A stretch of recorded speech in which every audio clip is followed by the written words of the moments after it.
Good afternoon, everyone, and welcome to today's European Food Community of Practice Roundtable discussion. My name is Natasha Vlahu from Resus Brands, a partner of the EFF-CoP project, and I will be your moderator today. Our focus today is resilience in the food supply chain and where food product cares, exploring the intersection between SecureFood findings and the EFF-CoP expertise. We'll begin with an overview of the SecureFood project, followed by insights on food system resilience and fraud points, and then we will move to a panel discussion on where resilient gaps and fraud vulnerabilities overlap. Let me mention at this point that this discussion will be recorded. Thank you for joining, and let's get started. We begin with a brief project overview of the SecureFood project. Our first speaker is Ben Moore. Ben is a senior EU project manager with CAR Communications in Ireland and dissemination and communication manager for the SecureFood project. He has 20 years of experience working on Horizon projects, leading strategic communication and stakeholder engagement. Ben, the floor is yours. That's great. Thank you so much. And thank you to everyone that was able to make this call today. Really looking forward to it. And hopefully there'll be some fruitful discussions between our two projects. Is it okay if I share my screen for my PowerPoint presentation? Of course. Perfect. One moment. Oh, sorry.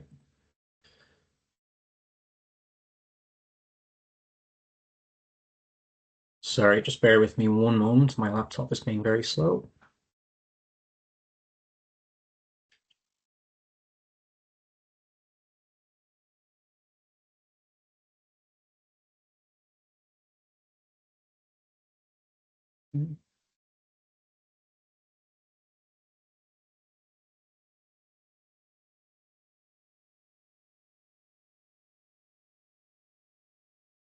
Okay, perfect. Can everybody see my screen okay?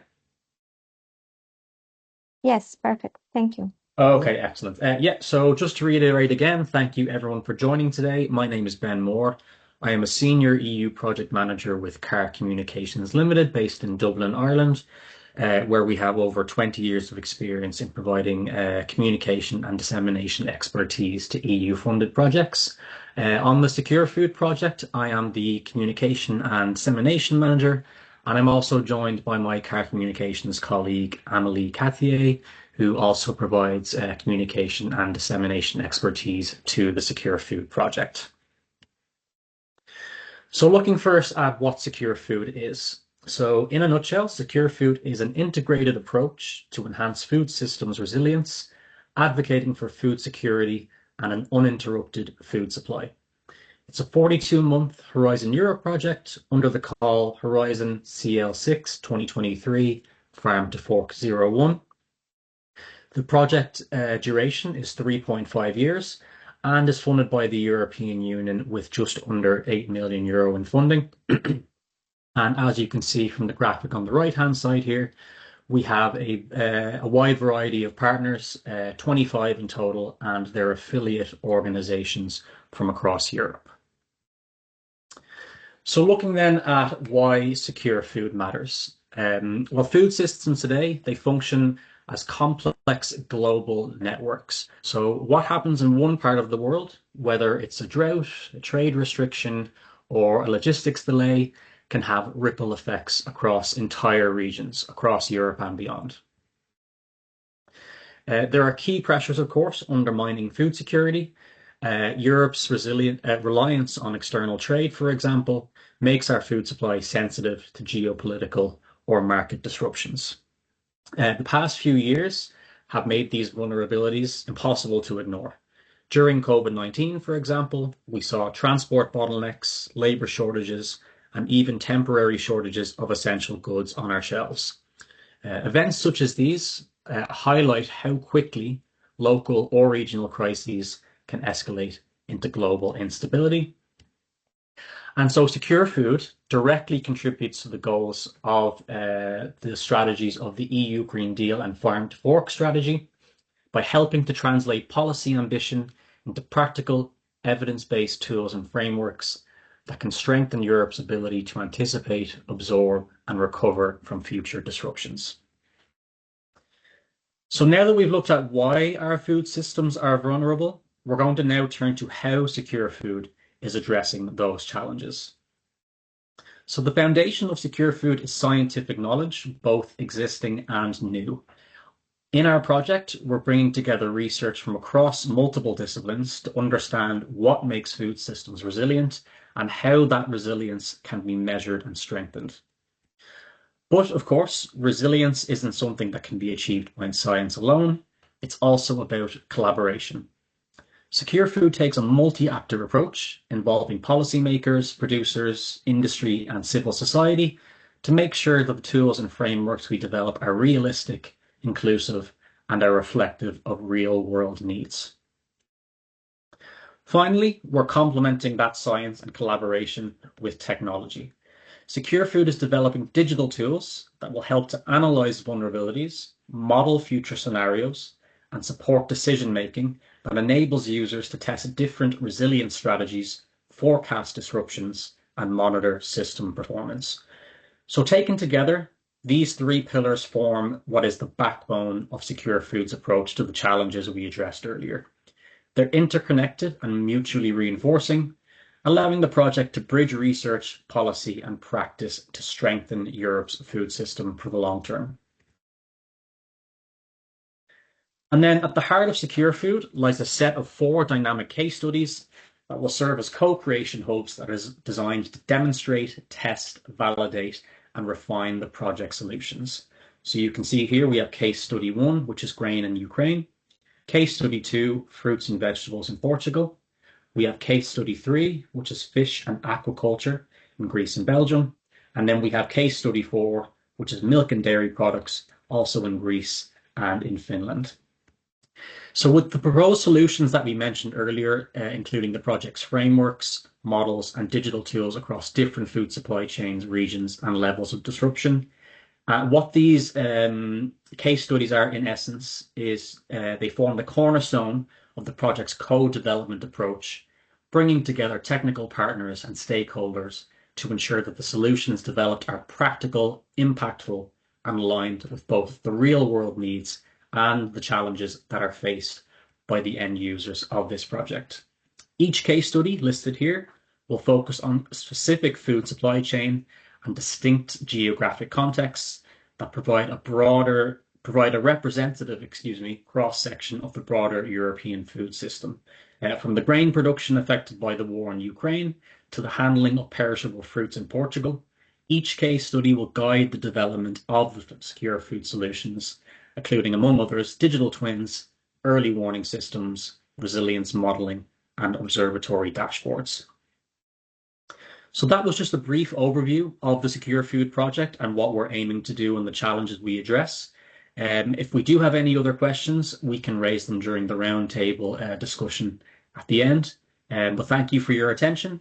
And now I will hand it over to my SecureFood colleague, Luca. Thank you, Ben. Of course, now we will turn to Luca Orsioli, Adjunct Professor of Supply Chain Management at the MIT Zaragoza International Logistics Program. In the SecureFood project, Luca is the principal investigator leading work on foresight analysis, risk interdependency mapping, and machine learning tools for predicting supply chain disruptions. So, Luca, please go ahead. Thank you both. I'm sharing my screen now, so can you please just confirm that you can see my slides? Yes. So it's a pleasure to be here, and thank you for the introduction. The agenda that I have prepared for today covers points related, starting a little bit to warm up on how we see food supply chains and how we typically cluster those in terms of managerial requirements. Then I will describe the problem of managing these food supply chains in what we call VUCA environments. And then I will dig into more into details into the SecureFood project with a focus on the tasks that we have related to foresight and improving forecasting to improve resilience. I will also provide a preview of some of the results that we have from our foresight analysis which consists of developing scenarios for the stakeholders for the case studies that Ben just introduced, and then I will conclude by risk implications based on these foresight scenarios that we have created. So when it comes to managing food supply chains, well, I guess many of us are in the field, so you should recognize this. So basically, a food supply chain does not look maybe so complex. We need farmers, we need producers, we need food processors, manufacturers, and then you have logistics and service providers and transportation carriers that ensure that we can move food to markets. And then, of course, when we arrive to markets, then we have retailers, grocery stores, restaurants, and whoever actor is relevant for the distribution of the food supply chain. We know very well that in operation, a supply chain is meant to match demand. So whatever we produce and distribute has to match a demand from final consumers. And what I see in this graph is what you see in this graph is what typically managers use to classify food supply chain. Those are typically seen as what we call push systems. So we have very huge volumes that are being produced, which requires also heavy investments on the infrastructure and assets that are involved. And as a consequence, typically this gives volumes, but then you might have problems in handling flexibility and agility to respond to demand needs. A food supply chain is governed by steps or processes. I mean, these are defined by what we call the SCORE model. So we typically go through planning, sourcing, making, delivering, and return. And it is actually the planning phases, which is actually the one that is most sensitive to problems, because you have to forecast the demand. And based on the plans that you do, then you pass these forecasts to your supply, and then production planners and any other actors that is involved, they have to ensure that they can match that forecasted demand with the capacity of their assets. Also, something else to keep in mind also is the fact that when we look at a supply chain, we typically tend to have several views. So we do see the management of materials, which is typically the flow that goes from left to right. But then you have also information and finance, and the information is data that is available in the supply chain. This has to be typically available to all actors. If there are visibility problems, then we end up in different types of problems, as we will discuss in a moment. And then, of course, the economic part is also essential here because there are some struggles. Typically, money comes from the markets, typically, which means that all the actors that you have in the upstream part of the supply chain, they might not get paid instantly as soon as they consume the resources that they have. So in that sense, they need to invoice. There are invoice payment times to sustain, and then very often you might not have the liquidity that is necessary to run your supply chain. So for that reason, you typically have other actors that are belonging to the supply chain. So we talk about authorities, banks, credit institutions, and insurances also are actually part of this. The banks and credit institutions, they help in ensuring that we have the financial liquidity, otherwise we risk to bankrupt. Otherwise, insurance company typically they ensure to help. They help us handling any type of incidents that might happen in the supply chain, and then they assure that we are covered up to some point. And finally, the authorities, they come with healthy and safety and security certifications. So it's pretty much a complex world just by that. If we now look at some statistics, as I was saying, I mean, we're trying to match supply with demand. So we can maybe wondering how does it looks like in Europe when it comes to supply and demand. Well, what we do see is that we have actually quite a strong production of food. So we have a turnover of 3.8 trillion of euro with a value adding of almost 1 trillion. We have a lot of companies working in this sector, 9 million enterprises according to the figures that we have in Eurostat. And also these companies offer quite some employment. So this is a very important sector of our economy. So basically, just in agriculture, almost 8 million people, food and drink services, 6.5 million, and so on. Something else that we can notice is that the produced volumes are steadily increasing. I mean, since the statistics that we have here in the last 8 years, we can see that food and drink industry are steadily increasing. Somehow pointing out the importance of the sector. So more or less, we can say that, of course, we have the capacity to produce food, and this capacity has to match with demand. And demand typically is the part of the supply chain that is distributing food. If we look at the distribution domestically, then it typically goes directly to our households. It can go to recreation and culture sector. Restaurants and hotels are also included into those. And then, of course, part of our production is going in the end outside Europe, so it goes for trading. But consumption-wise, also we have quite a very huge consumption. So we're thinking of, I mean, the figures show something like 13% of the households' expenditures in 2022. So it's a quite consistent part of our daily purchases. So and then of course, I mean, what you see also on the right-hand side is also the consumption on a country level, which shows that more or less we are on the same level in different countries. As I was saying, not everything is consumed domestically. Of course, something goes for trading. So, and we have capacity not just to satisfy our domestic demand, but also to export and touch countries and continents outside Europe. And from this figure, you realize that one of the main importers of European food and drinks is actually the US and Canada. So North America in general, they are the first one. And then we have second place, it goes to Greater China region, and then the North African countries. So all in all, what we see, we have supply, we have demand. The game that we are playing is trying to match whatever is demanded with our supplies.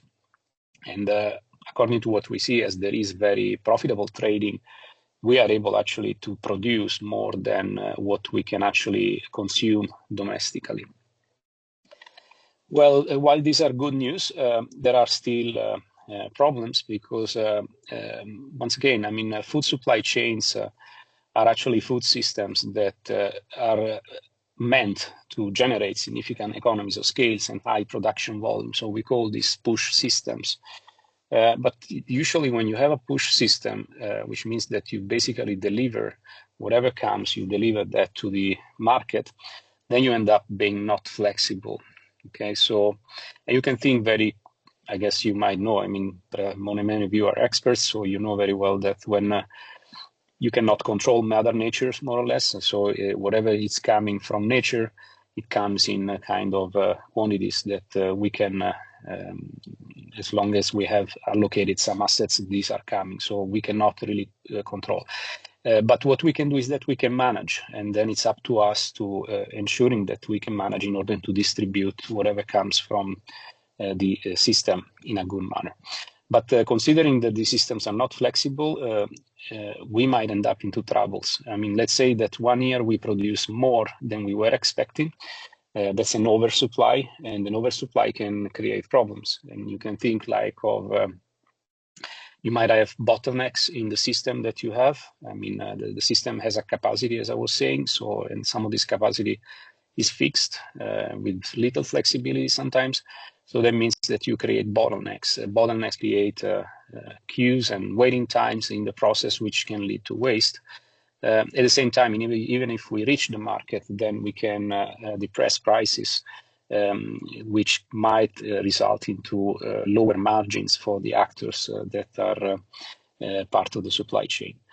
The other way around, if now we end up having less materials, less quantities that we were expecting, then it's the opposite problem. Now the processing units and the processing resources will end up with being inefficient, so the utilization of those will not be at the best. And at the same time, the undersupplies and the lower quantity might increase prices, which in some way it can lead to waste, but also it can also lead your consumers in perhaps not purchasing your product, so you will reach a lower share of the market.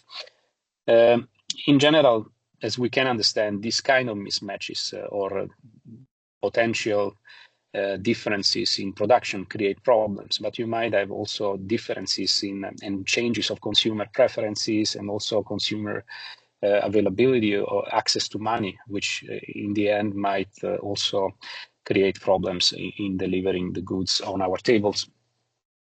You have problems also with contamination. Once again, these are fixed supply chain. They are typically they are characterized by very short time to market, which means that these are perishable goods. So we have to be quick to move our goods across the supply chain. But the same time to market characteristics might be a problem, because if there is a contamination, then we might have already spread out our products, which can escalate any problems that can affect health of consumers. And in some cases, of course, we will have also to recollect back things and have some very costly logistics in order to return things and also to ensure that we can dispose of waste. So there are vulnerabilities, and the vulnerabilities are connected to the way the system works. And what we can do as of today, we can only see actually the tip of the iceberg, I mean, and which is typically food recalls and contamination cases. I mean, there are databases, for instance, in Europe, like the RAF system, that is collecting those. We access other statistics telling that the food waste is quite high. We're talking about in 1 year about for 58.4 million of tons that goes to waste. Also cases of food fraud that are very well known, and the numbers, maybe it's only hundreds, but this is actually what we might have knowledge of. I mean, there's probably a dark number that might be bigger than this one, and my colleague will actually focus on this aspect. And then, of course, we have supply chain inefficiencies, which, as I was saying before, I mean, can actually bring in additional shocks in our supply chains, mostly economic shocks. So what is happening as of today? Well, we are in a VUCA environment, and if you are familiar with this term, then it means that basically we are thinking of vulnerable and uncertain environments, so to speak. And if we go back in the past, since 2019, we have had quite some important events that have created volatility in the environment. Well, starting from the COVID situation, I mean, this has led to the shortages of personal protective equipment that resulted in material shortages in the healthcare. But we saw that there were shocks also in the food supply chains, and mostly what we have experienced probably is to see empty shelves in grocery stores. And this was because, once again, these are push systems, so that means that we plan and forecast in advance, and then we simply replenish. So the supply chain is set to respond to a predefined demand. But if there are sudden demand peaks, like what COVID was creating when people was panicking, then we are not able to respond to these demand peaks, and then we might end up with stockouts and lack of food. We are not limited to those. I mean, we have seen many other events, like a simple container ship that was blocking the Suez Channel. This created queues in seaports, and the queues in seaports created huge delays of up to 3-4 weeks in order to deliver products. And thinking of food supply chain, which is a product that is high perishable, 4 weeks might be actually lethal in terms of being able to deliver to your destination with fresh products. And of course, also in these periods, this was a period where freight rates were increasing, and this is also a problem for a supply chain where margins may be low, and any costs increment can actually spin and create problems to some of the actors. Then we had the Russian-Ukraine war, and that has escalated. I mean, this has led to different shortages, starting from minerals that we need today for our new technologies for digitalizing. But then, of course, the major problems that we can connect to the case of food relate to energy, and energy is an essential element that we need to run production and processing, and then wheat, export of wheat. I mean, Russia and Ukraine are actually two of the major countries, and they account exporting wheat, and they account to something like 30% of the global exports. And lately, trade tariff wars. I mean, these are touching different areas of our supply chains, but then for sure, food supply chains are also part of those. And I mean, any tariff increments and changes will ultimately affect our chains. Well, in our project, we might see different types of risks. We typically distinguish operational risks and disruption risks based on their frequency and impacts. But what is relevant for us is disruption, which is typically seen as a high impact, low probability event, which can actually result into shortages and important losses.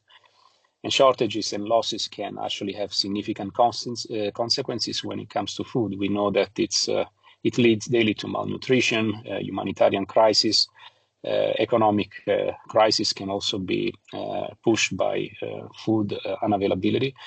And then social and political. I mean, it comes from history. For instance, the Roman Empire was controlling population by providing access to wheat. And wheat was fundamental at that time. It was mainly imported by Egypt and Sicily.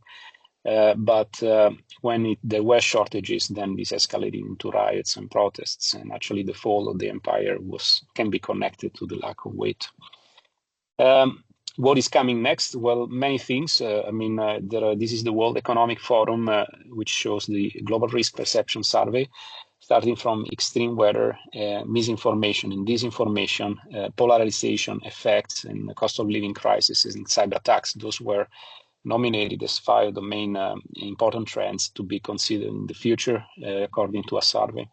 And climate change is definitely at the first place, and we can tell definitely also that climate change is a problem for food supply chain. But then the question that remains, how are these risks and upcoming changes are going to affect our food supply chain? And how can we be more resilient? Well, this is what we have been trying to do in SecureFood. As Ben was anticipating, we want to create food systems that can be designed by withstanding risks and disruptions, so that we can prevent, respond, recover from different risks. In the SecureFood is doing developing different tools and analytical skills. Ourselves from CTLC, we are engaged in forecasting the future, or at least trying to do that. And we want to do foresight analysis and machine learning tools that can help in using some specific factors and parameters and data that can allow us to predict some upcoming disruptions. Of course, we are in the middle of the work, and the goal is to do it with the 4 case studies that Ben was mentioning. I will not present this slide, as Ben has already gone through that. But I will instead guide you through some of the preliminary results that comes from the foresight analysis that we have done. And I will use my 5 last minutes to go through it. Well, basically this is not the machine learning part. We are working with the machine learning algorithm, so we will have results later next year. But for the moment, we have finished the foresight analysis. So scenario forecast is something that you can do in order to predict many different things, especially when you have data, or perhaps you might miss some data that is essential for doing the analysis. And for doing this, then we decided to work with a tool called cross-impact analysis. That is a tool developed by Weimer Gelle in Germany. So we have followed this approach. The method consists of creating by determining first drivers that are expected, or projections as we call them, in order to understand what is driving change in a system. And of course, we use some of the materials from SecureFood itself. There was a task in Work Package 2 that was used as an input, but then another major input was a working document issued by the European Commission, Drivers of Food Security. So in addition, we have done literature reviews in order to start up and determine the major drivers. So what we came up with is a list of 21 drivers covering economic projections, performance of supply chains, biophysical and environmental topics, research and innovation and technology, social-cultural drivers, political and institutional drivers, and then finally demographic drivers. We also made an exercise to identify the possible variations of these drivers. And then we had workshops with the case studies in order to adapt the drivers to the cases. The results of the workshops are listed out here. Here you see on the right-hand side a typical result of the cross-impact matrix, where we report basically the interaction between the drivers. But as I was saying, as a result of the workshops, we had a selection or a change, maybe a slight change of the projection drivers that were derived from literature. And then finally, we decided together with the stakeholders how many variations we had to consider for the scenarios. And by combining those, we ended up by developing scenarios. And scenarios were made of something like slightly more than 3,000 scenarios. And then the final question for us, okay, of these 3,000 scenarios, what is relevant for us? Well, the cross-impact balance matrix allow us to make scoring and to ensure also that the high score scenarios are also consistent in order to ensure that these drivers and variations are connected in a logical manner without creating some internal contradictions or inconsistencies. So without going into details, I aim to present here the final scenarios. So this is from Belgium, where we are actually combining the drivers in a manner to create scenarios that we title Balancing Innovation and Environmental Change. So basically here, technological innovation and challenges in the environments take a significant role, and that's why the title comes from like this. But then, of course, each of these drivers has still some significance and some specific variation that characterize that specific driver. So, but this is the highest scored that we had from the aquaculture sector. Continuing in Greece, then we do see. Luca, Yes. Excuse me, I'm gonna have to ask you to wrap it up a little bit. Yes, I'm finishing. So in fish, in Greece, then we had economic volatility and still environmental challenges. The grain production and export in Ukraine is expecting a path to stability and growth for the future. And then in Greece, milk and dairy improve sustainability and a more resilient future. And in Finland, then resilience, cooperation, and technology. So all in all, these factors are part of what we call the VUCA environment, so the volatile environment in which we participate. And in this figure, what we say basically is that this VUCA environment is ultimately affecting the supply chains and also the risks and disruptions that we are expecting to see in the future. So what is left for us is now to connect these dots and then demonstrate with tools in the future to how all these factors are actually interconnected and creating these cascading effects. So all in all, I think I can wrap up here. So I hope you got the point of what we are doing. And the main message here is that basically our work is aiming and looking at forecasting, because forecasting can improve planning and ultimately support industries in improving resilience. Thank you. Thank you very much, Luca. Our next speaker is Dr. Timothy Wilkes, Senior Research Scientist at the Office of the Government Chemist, FGC. Dr. Wilkes has more than 20 years of research experience, spanning analytical guidance, food authenticity, and fraud monitoring across scientific and grey literature. He also represents the EFF-CoP project in this discussion. Timothy, the floor is yours. Thank you. Good afternoon, everybody. I'll just share my screen, if that's okay.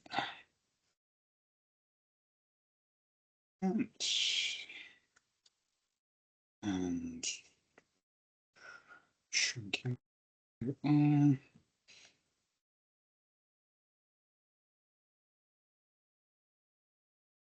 So can everybody see that? I hope so. Yes, we see the presenter's view actually, but I suppose it's fine. I don't know if you can see the side notes, but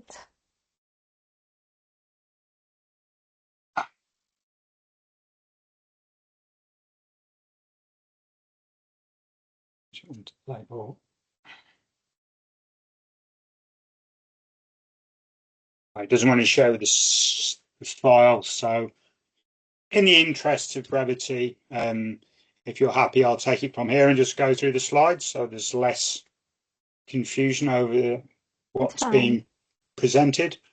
So I work within the Office of the Government Chemist at LGC, in which I wear many hats.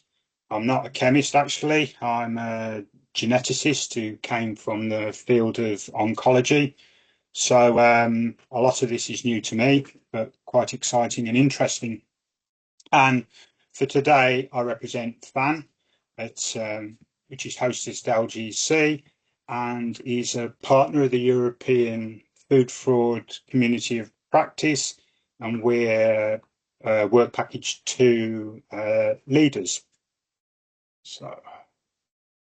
So briefly, I'll give an overview of what we consider as food fraud and its systematic weaknesses, cover a few of the key vulnerabilities, give you some recent examples and emerging patterns, and then try and summarize it all up in the conclusion.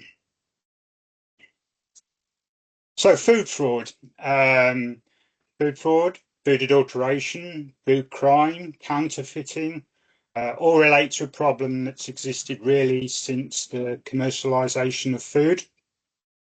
If we try to look for formal definitions of it, I suppose the closest comes from the SecureFood authenticity definition, which stipulates it as an intentional act for economic gain involving deception in the production or marketing of food. And if we want to look at it in more general terms, then I could refer you to an interesting paper by Spink and Meyer, who concluded that it was a collective term used to encompass the deliberate and intentional substitution, addition, tampering, or misrepresentation of food ingredients, or even food packaging, leading or false or misleading statements made about a product for economic gain. But the key features of this is it's considered an intentional and deliberate act, and it's primarily profit-driven motivation. Malicious contamination with a view to causing harm may also be considered a form of food fraud, but for the purposes of this presentation, it doesn't really fall under many of the definitions, including the SEN definition. And then if we consider what type, what are the categories of food fraud, we have the 7 basic categories. These are defined by the UK National Food Crime Unit, and you can find those on the government website.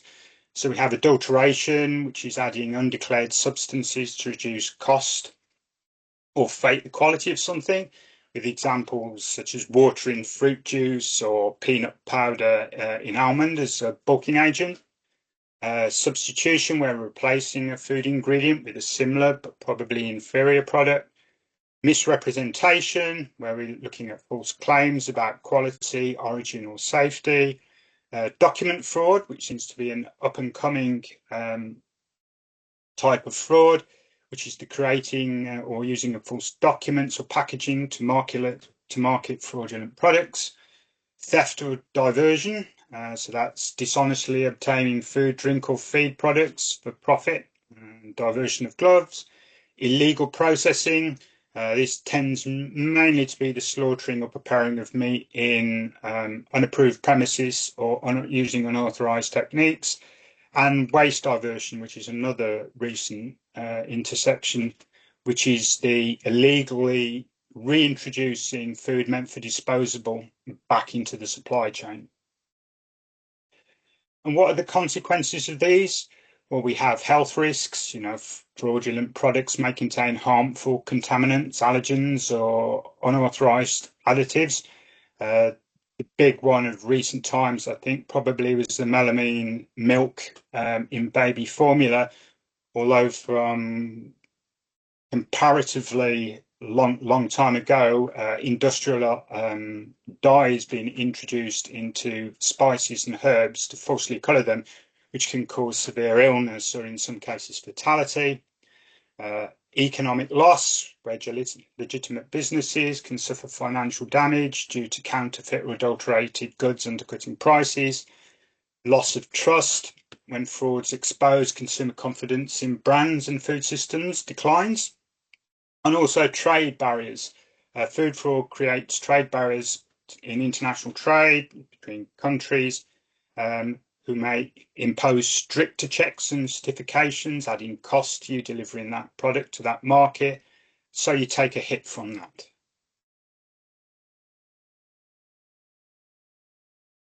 So what drives all this and what sort of areas within the actual food system are particularly susceptible to this? Well, partly to answer this, and post the 2013 Horsegate incident, DEFRA undertook a food fraud project in the UK to try to identify the drivers of food fraud and identify potential mitigation tools that could be applied. And this was led by Sovrani Elahi, who's the director of the Food Authenticity Network, John Spink, Chris Elliott, who produced the Elliott report on the horse meat incident, and John Points, who's the main director of the Food Authenticity Network. And what they developed was a model that basically predicted that food fraud required all of these individual components in order to be undertaken. So you required individual criminality for financial gain, macroeconomic factors such as the war in Ukraine, system weaknesses such as the length of the supply chain from Ukraine or the dairy produce from Greece.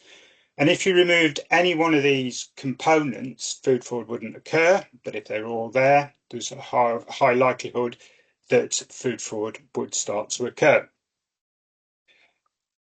And to look more into this, the team developed a PESTLE approach, which some of you may be familiar with, where you split up ideas into political, economic, social, cultural, technological, environment, and legal aspects.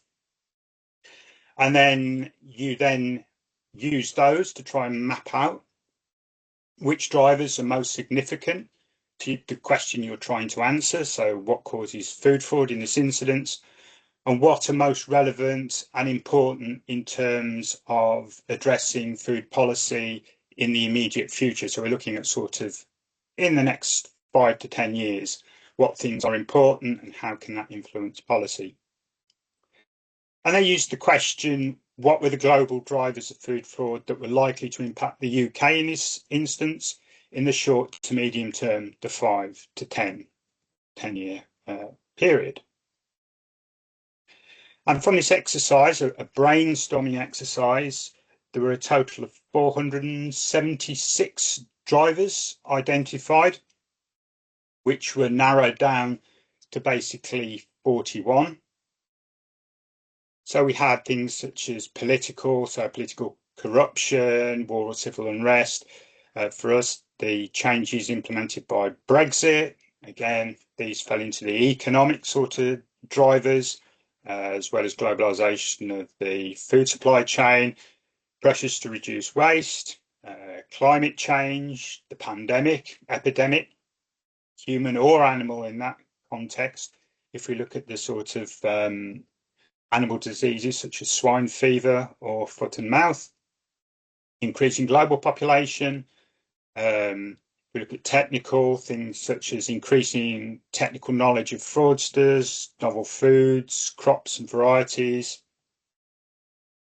We also identified various social trend drivers, such as increased food sales online, a big driver, the effect of social media influences and food fads, financial pressure, self-rationalisation, normalisation of small dishonest acts. People tend to think they're just one-offs, doesn't really matter, and it's okay. But if you multiply that up several 100,000 times, it can have a significant impact. And then sort of legal drivers, such as lack of compliance awareness or changes in legislation. And what the workshop then did was map these drivers for whether the participants thought them important, unimportant, uncertain whether they possibly occur or where they would definitely occur. And interest was focused on the top left-hand quadrant, which was the drivers were considered both important and very, very likely to occur. And these were selected and used to prioritise and act upon. And if we look at this in a little more detail, the actual sort of networks that that stood out from all of these drivers were that the areas of fragility within the general food systems within Europe were complex food supply chains where you have many intermediates, or where you had weak enforcement and limited inspection. Again, things like the Ukraine war or the Middle Eastern war, where you've got long supply chains and things are stopping to go over borders. There are multiple nodes at which criminals can intercede and interact with the goods, and fraudulent procedures can be undertaken.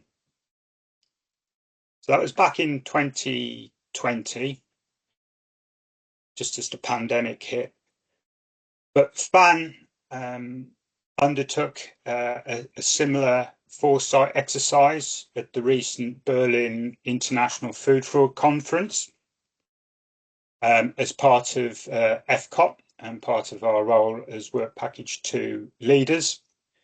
So this a similar exercise was undertaken, but rather than just provide a question and ask participants to come up with ideas for drivers that could cause food fraud, we provided the drivers from the prioritised section to the delegates and asked them to reprioritise them, see what was still relevant in 2025 from the selection in 2020, but also to add any additional drivers that they considered important today or last month.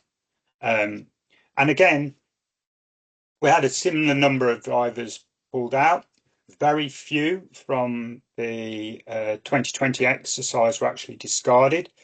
And the pattern we saw at the workshop was very, very similar to what we'd seen in 2020, which indicated things haven't really changed in that period of time. And the things that were highlighted again were complex supply chains where there were many intermediates, or weak enforcement and limited inspection. But the new kid on the block seems to be the impact of the development of the field of AI. And this was multifaceted in the way that people interpreted it, both in terms of criminals using AI to produce things like fraudulent documents or packaging, but also to search to see what governments may be looking at or marking, and to highlight where checks and testing may be undertaken. But it was also on the same foot that government organisations were also advocated as using AI to try and work out what the criminals were doing. So it was a two-edged sword. But in terms of the food supply systems, the basic picture that came out from all of this was that there are 6 points along the pathway from obtaining raw materials to retail products, where significant food fraud could be introduced into the chain. So that was both the sourcing of the materials, and next to this was closely associated switching of suppliers. This was particularly so where pressures on the system are sudden and excessive, such as the Ukraine war, where cereal production was reduced. We don't know what's there. People are scratching around looking for alternative suppliers to keep their products going. The lack of due diligence that may occur from that, or limited oversight, was flagged as being a significant driver for the cause of food fraud. Similarly, we have the logistics and transportation complications caused by things like that. Any point within the line where your product then is processed, repackaged, or relabeled, that's a significant node for the introduction of food fraud. And then down to the actual retail side of things, where you're looking at labeling, sort of origin claims and authenticity claims, where you might have limited evidence that something is what it is. And linked very closely to that was the use of cybercrime to actually hack systems at the end, or implement document fraud. So to expand on this, I'll now go through each of these individual areas and sort of give you some examples of what goes on with each of these. So if we look at sourcing of materials, in terms of food fraud, then we're looking at high value commodities, as these offer potentially lucrative margins if you adulterate them or mislabel them. Particularly, it was highlighted with Ukraine and Portugal and Spain supply of fruit materials, where you've got long supply chains, which involve multiple intermediaries, multiple country boundaries where things travel over.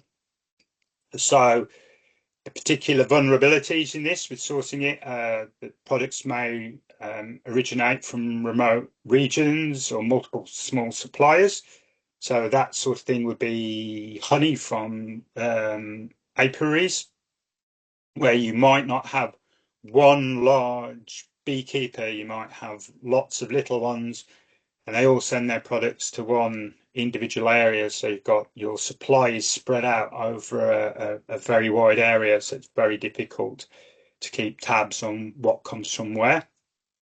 Or where, as I highlighted before, you have to switch to a new or an unknown source very quickly. If your supply source is disrupted, or you're having to upscale production of your product very, very quickly. So in the event of climate change, geopolitical events, or disease. And the exploitation routes that are flagged as primarily being involved with sourcing materials are things like substitution, where you're replacing genuine ingredients with cheaper ones. You're using cheaper cuts of fish for expensive, particularly where skin is removed. One white fish fillet looks very much like another white fish fillet. Adulteration, mixing in cheaper ingredients, cheaper oil into extra virgin olive oil. And this can have quite serious side effects. I mean, many of you will probably remember the incidents of mineral oil being mixed with olive oil in Spain and the deaths that arrived from that. Or false origin or false certification, where products are supposed to come from a premium region or flagged as organic when they're clearly not. And a recent example is illustrated here. This was an article in The Guardian, I believe, where organic pistachios produced in Spain were found to be mixed with conventional nuts, yet sold under false certification. And then if we look at switching supplier, which again I said is linked to incidents where your supply suffers a delay, or your production goes up and you need to keep count. An onboarding of new suppliers quickly without thorough auditing history is a key area where fraud can slip in. So they're typically where businesses face supply shortages or surging demand, or where you're rapidly scaling and may stretch your existing controls, record keeping, or quality assurance. The routes to exploitation here are offering the too good to be true deals from a new contract, and then they deliver substandard or mislabeled or diverted goods, and also exploiting gaps in contracts. So frequently contracts have precise specifications, but it may be that on the onboarding process with a new supplier, these aren't checked, and it's a way through that criminals can introduce substandard grubs. Recent examples would be, particularly during the COVID-19 pandemic, the increased noted substitution in seafood products, with up to 40% of white fish fillets not being what they were supposed to be. And this was flagged in the European Commission report in 2021. And then we get to logistics and transportation. So the areas of vulnerability here are where you have long supply chains with multiple intermediaries. So where you have processors and packaging. And the example I gave with honey is you tend to have lots of individual small producers, and then they combine their products, and then that product goes on to a processor. So you've got lots and lots of nodes at which people can introduce fraudulent products, such as adding beet sugar to your honey, where documentation and tracking is often weak, particularly where you have to cross borders, and where goods move quickly between different jurisdictions. Exploitation routes here typically involve theft of high value products in transit, and these are then diverted back into the black or grey market. Substitution or relabeling of goods while they're in transit. So you move them to a country that's flagged of being a premium supplier, and you tag your goods then with that label from that country. Or, as I'll give an example of in a minute, the employing fake buyer identities or distribution hubs to collect goods. And the big recent example here was in October 2024, in an incident that's become known as the Great British Cheese Heist, where fraudsters stole more than £300,000 sterling worth of high value cheddar cheese from Neal's Yard, who are a well-known London-based distributor. This was apparently an official company that was set up that were going to distribute to French supermarkets. And the cheese was produced and delivered there, and then no money was received for this, and in effect, the goods disappeared totally. The company was found not to exist.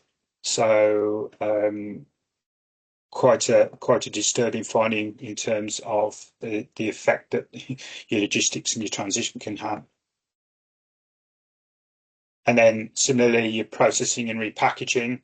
So once your raw material is processed and repackaged or blended, there is opportunities for adulteration or mislabeling, where you're using outsourced packaging or you're using a third-party co-packer, where oversight may be weaker. There's the opportunity for adulteration and substitution to creep in there. And traceability becomes a lot harder when you're using materials from lots of different sources and when they're potentially blended. The typical exploitation routes seen here are with the mixing of low grade material into premium grade and passing off as high quality. So the example I gave before, low quality oil sold as virgin olive oil, or mislabeling the origin, quality grade, etc., through the forging of certificates, or using false seals on lorries and products. And recent examples include the July 2024 case where 380 tons of olive oil was seized in Italy, and where it was declared as olive oil, but was actually comprised of blends of much cheaper oil. And if when we actually get to the retail side of things, so labeling, origin claims, authenticity, you've got consumers facing claims, so they want to know the origin, the species, is it organic, is it wild caught? These may be very hard to verify by the retailer or the consumer. The reliance on documentation supplied may be weak. Premium value claims make attractive targets. Product X is wild caught. It will demand a premium value, and if it's actually just been relabeled or diverted so you can't tell where it comes from, that's a potential node for the introduction of food fraud. Typically, the exploitation routes include labeling of goods as premium, as I said, species substitution, cheaper fish sold as expensive fish, special certification using false certificates, or underfilling packaging, an act that's now become known as premiumizing. So your goods are actually subweight. And recent examples of these include the investigation into honey, the widespread adulteration or mislabeling of many UK retailers under suspicion. That was reported in The Guardian last November. And maple washing in Canada, that was another one that was posted, and that was in the New York Post in September 2025.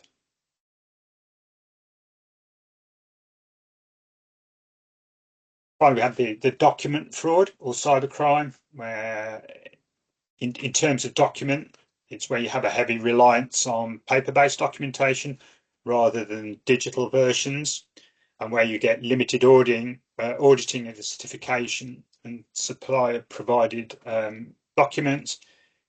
Information technology aspects, this is where you've got more of a dependence on digitization of supply chains, but without robust cybersecurity, that's as weak as your heavy reliance on paperwork. The hacking of systems by criminals now seems to be a case of not if, but more a case of when. And a lot of companies have not yet woken up to the fact that they really need to be rigorous with implementing their cybersecurity. Exploitation routes, while we document fraud, it's forging of health or safety certificates to pass inspections, or using counterfeit packaging and labels supported by fraudulent documentation.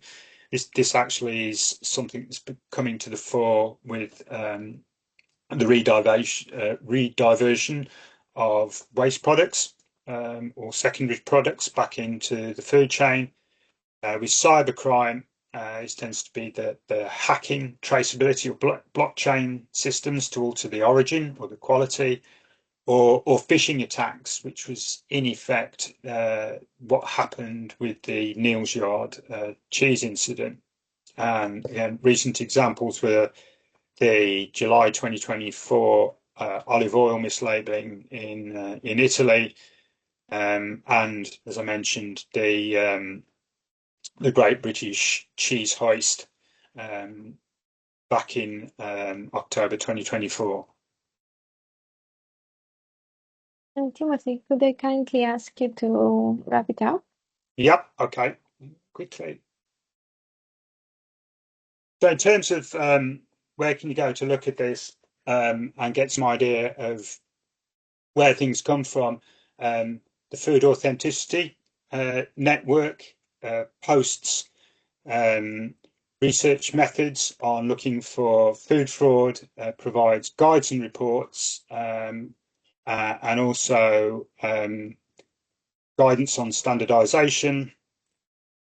Where can you start? Well, I would suggest you look at a very neat paper that was produced by John Spinks in 2019, and it was flagged by Salvarani, and it basically gives you 10 questions you can ask yourself in terms of implementing food fraud methods. The Food Authenticity Network partners with various other organisations within the UK, particularly the UK food crime units, both the national one and the Scottish one, and the Food Intelligence Network, to look at what's going on and the levels of food crime that are actually happening at the time. And what is the evidence of food crime at the moment?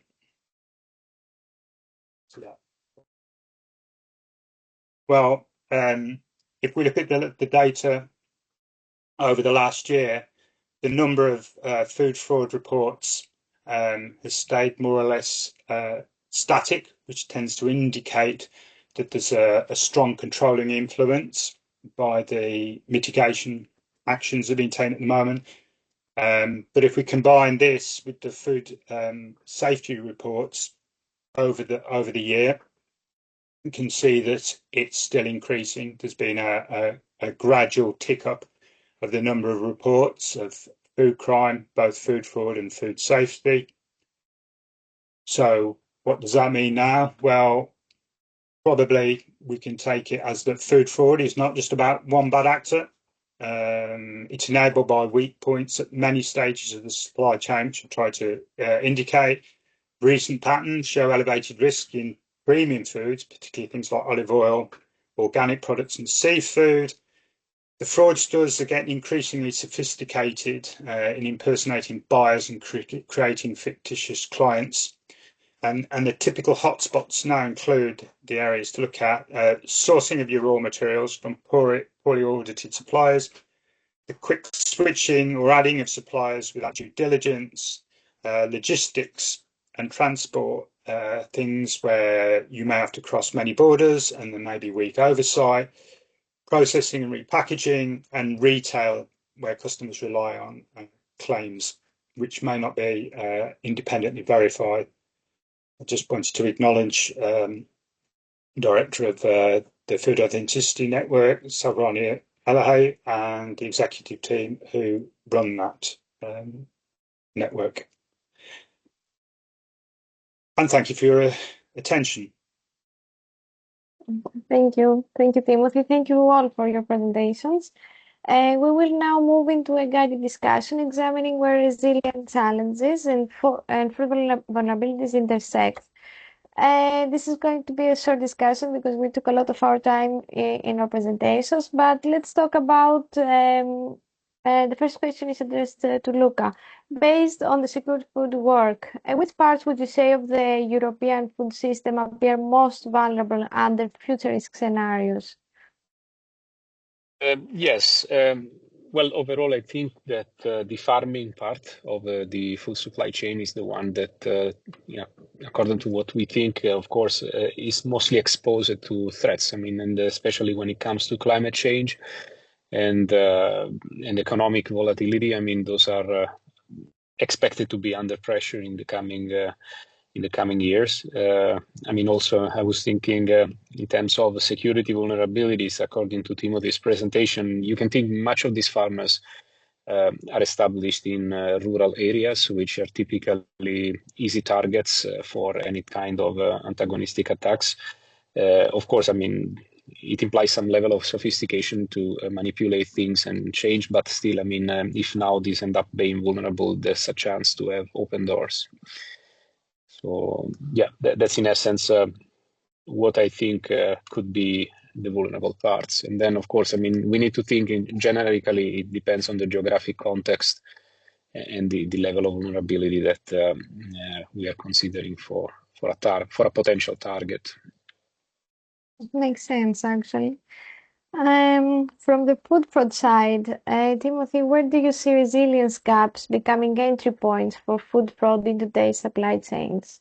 Well, I would tend to agree with my colleague there, Luca, in that it's any system where you've got a lengthy distribution process. So farming, definitely where you have multiple nodes, and any point at which a product going through the system halts or needs to be inspected or looked at, there's a chance for it to be diverted or interfered with, and it can be a double link. It can be the geopolitical, so things like the grain study.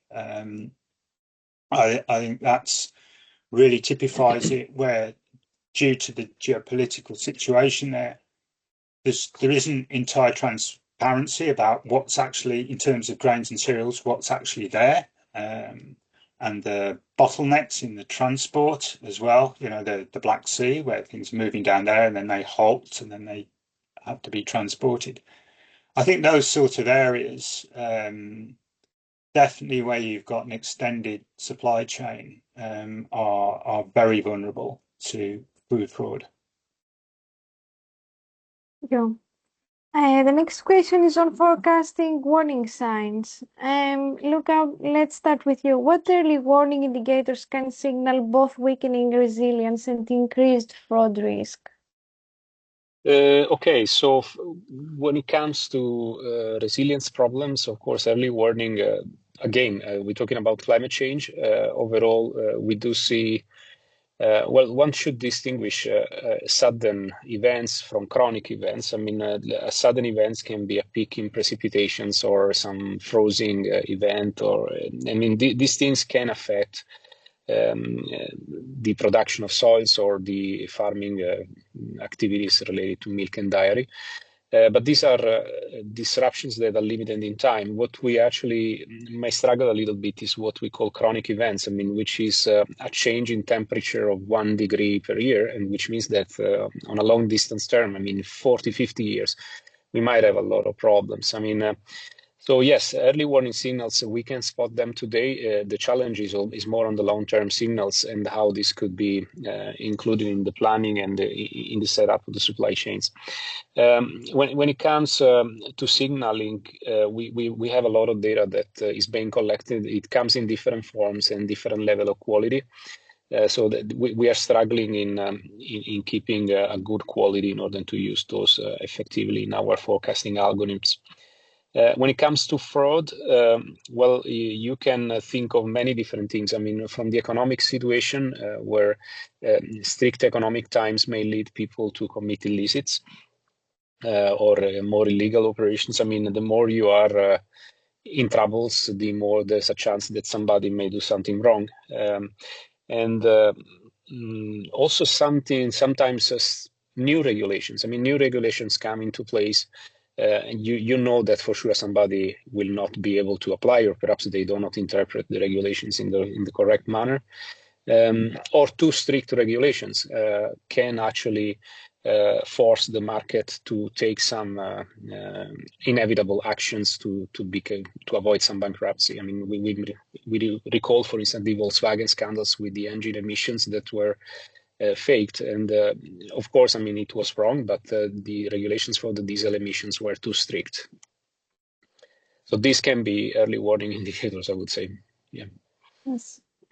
Timothy, would you like to add your viewpoint on this? I mean, in terms of what FAN tends to look at through the platforms that we ascribe to, then ours are more short term, and what you would well, Lucas defined as sharp signals. So things like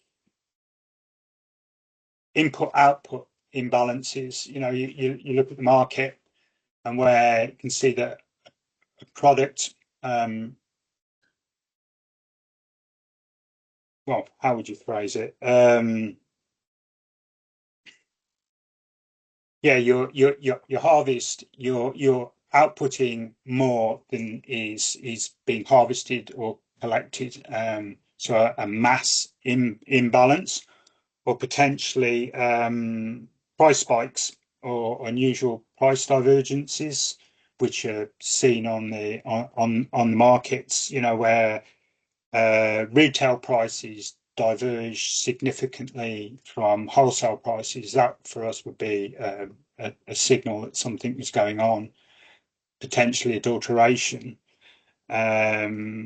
or other sort of market markers would be where you see a rapid turnover of new suppliers.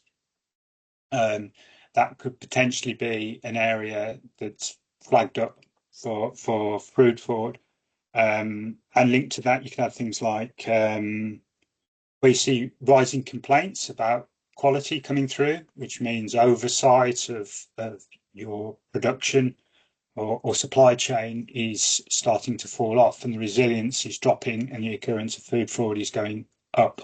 So those sort of shorter term markets are what we look at. Thank you. Let's turn to foresight and analytics. Luca, you mentioned the models that you applied. How can foresight and modeling tools support earlier detection and response to fraud vulnerabilities? Well, they can help with the planning of the supply chain. I mean, we typically, when we do supply chain management, we start always with a plan, which means that I forecast the demand, and then I match that demand with the capabilities of my supply chain to match the demand. And then depending on how I can match with my supply capabilities, then I may decide whether to invest in new assets or perhaps be more agile and flexible with the workforce, or asking workers to be overtime in the production lines. And these things can be done to respond to the demand. But the problems come if my forecasts are wrong, and if they are very wrong, then I may end up in stocking out or perhaps in overproducing. So the tools that help us in improving anything that can help us in improving the forecast and reducing the biases of the forecasts may ultimately improve my decision making.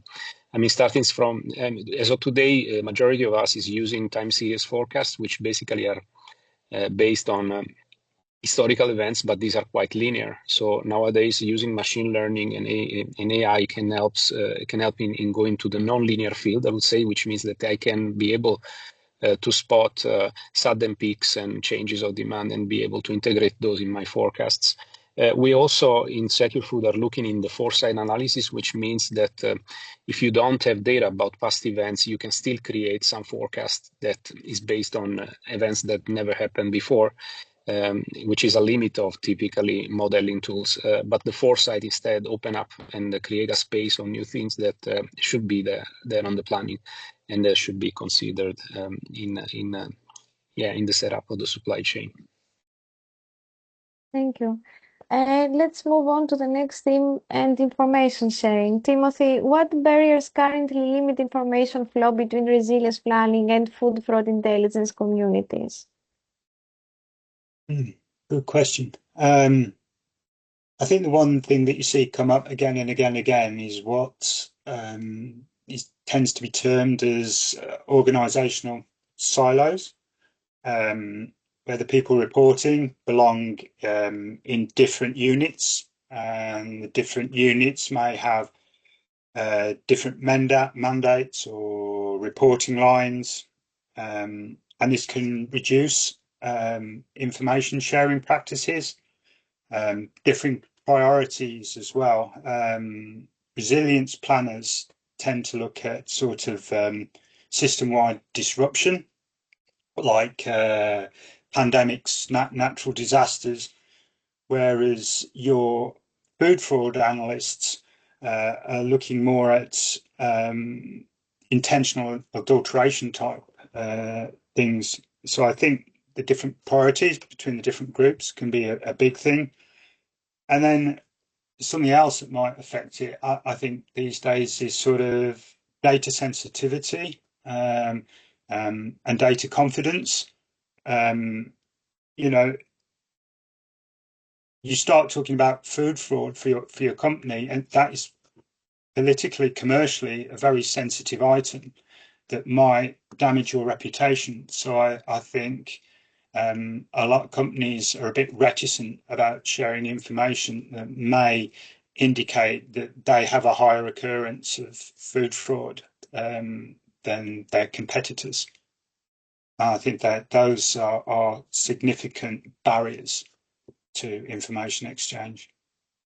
Very interesting. Luca, do you want to share your thoughts on that? Well, I think I'm pretty much aligned with my colleague. Overall, what one can see is the possibility. This food supply chains very often we're talking about supply chains that typically use the innovation of external firms. I mean, they don't typically work with innovation themselves, but they typically exploit and consume the innovation. Which means that this may become difficult in terms of collecting data, sharing it in a standardized format. This might be some technological barriers which may hinder the access to information. And once again, accessing information and having it ready in the right format can speed up the operations for planning and setting up resilience. And then confidentiality and sensitivity is to be honest, high priority in the list. I mean, if you have been subject to insiders that have manipulated your labels, is not something that you will share to the first that come and ask. So, and especially, it's sensitive for the brand. It can affect your insurance premiums. So there are many disadvantages. So that I think it's a very important question.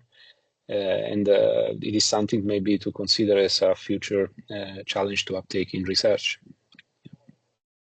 Excellent. I'd like to close the discussion with one final question addressed to both of you. First to Luca. What is one practical step the food industry can take now to improve both systems resilience and fraud prevention? Okay, so, well, easy things can be done. Like ensuring the security of your system. Avoid the insider problem is one of the typical ones, right? So it's very easy that you have personnel inside. So a simple background check and background screening of employees is always something that that should be considered. But then otherwise, in general, from resilience, I would think of like the information systems that we are developing. They can be actually something that could be used. Just to get a sense about what early warnings are out there and how they can be used for improving your planning. Timothy, the same for you, please. Yeah, I sort of would advocate the same as my colleague there, but I think really one big driving point would be implementing shared real-time data on traceability for both sort of what would you call it, quality deviations and supply chain disruptions, because that would definitely accelerate faster detection. I think it's this lack of communication that's the big thing on the key aspects that enable us to identify what's going on far quicker than we have done up till date. Thank you very much. Fantastic contributions. We've seen clear alignment between resilience planning and fraud prevention, and a strong need for shared intelligence, collaboration, and proactive tools. Thank you all for joining, and we look forward to continuing this work together. For those of you from the SecureFood project or the participants watching this, make sure to join the EFF-CoP community. Have a great day. Thank you very much. Thank you very much. Thank you, everybody. Thank you very much. Bye-bye. Bye-bye.